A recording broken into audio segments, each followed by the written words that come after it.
This is where it comes to how leaders need to influence the situation. Not to go into the slide in too much depth, but it's really about, if you look down the middle of those statements, it's about relationship, it's about communication, it's about acknowledgement, and as the previous presenters made the point, it's about actually being the human being that we are in other aspects of life. The mom, the dad, the parent, the friend, actually bringing that into the workplace, bringing the humanity back into the workplace.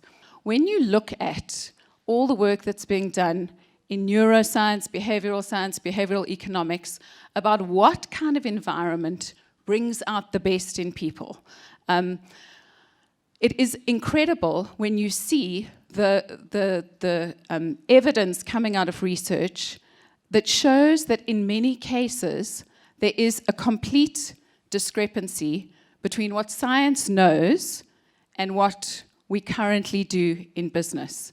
So a lot of the current management practices, management paradigms that actually, I'm talking about those sort of very military command and control, hierarchical paradigms that are still in force in a lot of places today. They come from 150 years ago, the Industrial Revolution, the military. So what we're seeing come from neuroscience and behavioral science and psychology is actually completely at odds with what we are currently doing.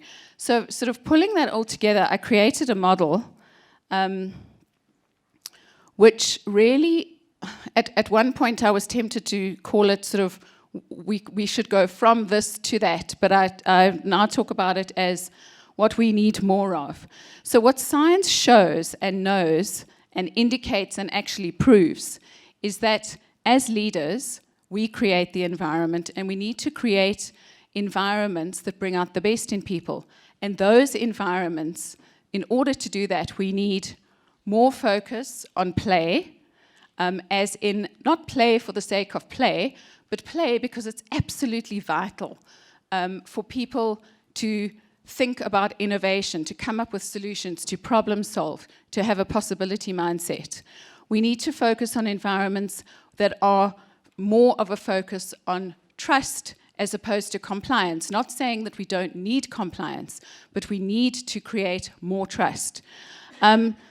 Love, more focus on love as opposed to money. Sometimes in business settings, love is like the biggest swear word that you can use. But I think it's about tapping into that intrinsic motivation, the mastery, the autonomy, the purpose that people need to have and need to feel in terms of their work, as opposed to being motivated by something extrinsic in terms of money.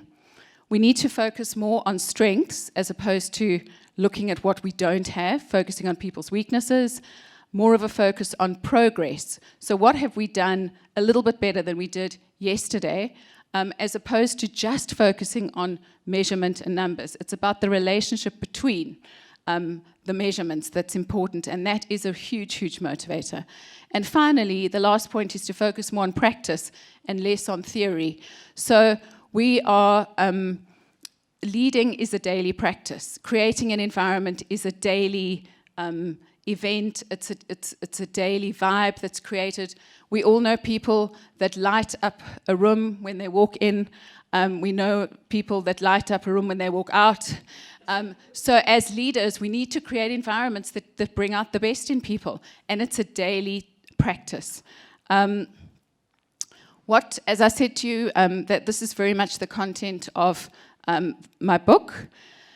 And knowing that most people are time poor and don't have time to read, what we've done since I wrote my book about 2.5 years ago, is we have converted all of that content into a picture.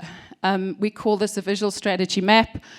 We do this for companies where we distill their strategy into a compelling analogy, and then we use that picture to have interactive conversations, or the leaders use that picture to have interactive conversations with people at all levels.